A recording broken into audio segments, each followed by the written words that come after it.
بسم اللہ الرحمن الرحیم۔ حضرت امام غزالی رحمۃ اللہ علیہ فرماتے ہیں کہ اشعث ابن اسلم کہتے ہیں کہ حضرت ابراہیم علیہ السلام نے ملک الموت سے، جن کا نام عزرائیل ہے، دریافت کیا کہ اگر ایک آدمی مشرق میں ہو اور دوسرا مغرب میں، اور دونوں کا وقت ایک ہو، یا کسی جگہ روحیں قبض کرنی ہوں جہاں وبا پھیلی ہوئی ہوں یا جنگ ہو رہی ہو، تو تم کیا کرتے ہو؟ انہوں نے کہا کہ اللہ تعالیٰ کے حکم سے روحوں کو بلاتا ہوں، اور وہ میری انگلیوں کے درمیان سما جاتی ہیں تو میں انہیں قبض کر لیتا ہوں۔ ایک روایت میں یہ بھی ہے کہ پوری زمین ملک الموت کے لیے ایک پلیٹ کی طرح ہے، وہ جسے چاہتا ہے اس میں سے لے لیتا ہے۔ وہب ابن منبع کہتے ہیں کہ ایک بادشاہ نے کسی جگہ جانے کا ارادہ کیا، پہننے کے لیے بہترین لباس منگوایا، سواری کے لیے بہترین سواری منگوائی، اس پر سوار ہو کر بڑی شان و شوکت اور متکبرانہ انداز سے نکلا کہ اس کے نزدیک کسی آدمی کی کوئی اہمیت نہ تھی۔ اسی دوران اس کے پاس ایک بدحال اور پراگندہ بال شخص آیا اور اسے سلام کیا، لیکن بادشاہ نے اپنے غرور و تکبر کی وجہ سے اس کے سلام کا جواب نہ دیا۔ اس شخص نے اس کے گھوڑے کی لگام پکڑ لی۔ بادشاہ نے کہا کہ لگام پکڑ کر تو نے بہت بڑی غلطی کی ہے۔ اس نے کہا میں تیرے پاس ایک ضرورت سے آیا ہوں۔ بادشاہ نے کہا میرے اترنے کا انتظار کر۔ اس نے کہا نہیں، اسی وقت کام ہے۔ یہ کہہ کر اس نے لگام کو زور سے جھٹکا دیا۔ بادشاہ نے کہا کہ ٹھیک ہے، اپنی ضرورت بیان کر۔ اس شخص نے کہا کہ یہ ایک راز کی بات ہے۔ بادشاہ نے اپنا چہرہ اس کے قریب کیا۔ اس نے کان میں سرگوشی کی، میں ملک الموت ہوں۔ یہ سن کر بادشاہ کا رنگ متغیر ہو گیا اور زبان لڑکھڑا گئی۔ وہ کہنے لگا مجھے اتنی مہلت دے کہ میں گھر واپس جاؤں اور اپنی بعض ضروریات پوری کر لوں اور اپنے اہل و عیال کو الوداع کہہ دوں۔ ملک الموت نے کہا کہ اب اس کی اجازت نہیں، اب تو اپنے گھر والوں کو اور اپنے مال و متاع کو نہیں دیکھ سکے گا۔ یہ کہہ کر ملک الموت نے اس کی روح قبض کر لی اور وہ سواری سے بے جان لکڑی کی طرح زمین پر گر پڑا۔ حضرت اعمش روایت کرتے ہیں کہ ملک الموت حضرت سلیمان علیہ السلام کی مجلس میں آئے اور ان کے ساتھیوں میں سے ایک کو گھورنے لگے۔ جب مجلس برخاست ہوئی تو اس شخص نے حضرت سلیمان علیہ السلام سے پوچھا یہ کون شخص تھے جو مجھے اس طرح گھور رہے تھے؟ حضرت سلیمان علیہ السلام نے جواب دیا یہ ملک الموت تھے۔ یہ بات سن کر وہ بے حد گھبرا گیا اور کہنے لگا شاید وہ میری روح قبض کرنا چاہتے ہیں۔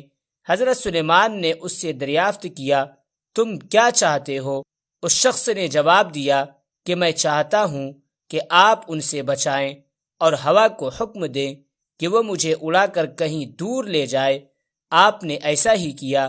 تھوڑی دیر بعد ملک الموت دوبارہ مجلس میں حاضر ہوئے۔ حضرت سلیمان علیہ السلام نے ان سے پوچھا کہ تم میرے فلاں صاحب کو کیوں گھور رہے تھے؟ ملک الموت نے کہا مجھے اس شخص کو آپ کی مجلس میں دیکھ کر حیرت ہو رہی تھی، کیونکہ خدا تعالی سے مجھے اس شخص کو ہند کے فلاں علاقے میں روح قبض کرنے کا حکم ملا تھا، مگر وہ آپ کی مجلس میں تھا۔ مگر جب میں اس علاقے میں پہنچا تو وہ وہاں موجود تھا جہاں میں نے اس کی روح قبض کر لی۔ ایک بندہ مومن سے ملک الموت کی ملاقات۔ ملک الموت نے اس بندہ مومن سے کہا کہ مجھے تم سے ایک راز کی بات کہنی ہے۔ اس نے کہا ضرور کہو۔ ملک الموت نے کہا میں ملک الموت ہوں۔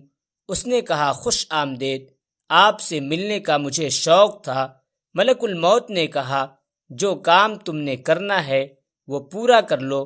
اس شخص نے کہا مجھے خدا کی ملاقات سے زیادہ کوئی کام محبوب نہیں، آپ میری روح قبض کر لیں۔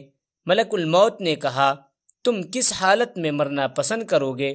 اس نے پوچھا تمہیں اس کا اختیار ہے۔ ملک الموت نے کہا تم جس حالت میں مرنا پسند کرو گے میں اسی حالت میں تمہاری روح قبض کروں گا۔